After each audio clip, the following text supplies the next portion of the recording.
Ар бир өлкөнүн, ар бир элдин өзүнүн баа жеткис, эч нерсеге алмаштыргыс байлыгы болот тура. Мына Кыргыз элиники байлыгы бермети бул Ысык көл.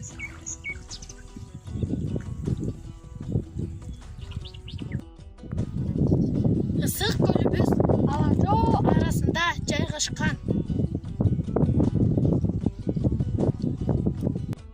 Көлүбүздүн тереңдиги 700 метрден ашыгыраак. Көлүбүзгө 80ден ашык жерден агын суулар агып келип кошулат. Ысык көлгө 16 түрдүү келген куштар учуп келишет. Бияларды салышат, жумурткалашат, балапан чыгарышат. Теги койчу, айта берсе сөз түгөнбөйт. Абасы таза, нымдуу, мээлүүн, жаратылышы абдан коз. Туш тарабы тоолор менен курчалган.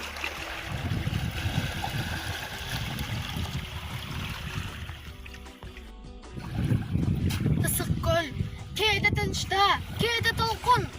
Толкуса толкунуна тең орток мун. Турмушта канча жолдош күтсөм дагы, бир сырдуу сендей жолдош күткөн жокмун деп алп акындар ыйык касиеттүү көлүбүздү даңазалап айтышкан. Берметибиз элибиздин күзгүсү болгон ыйык касиеттүү көлүбүздү сактайлы.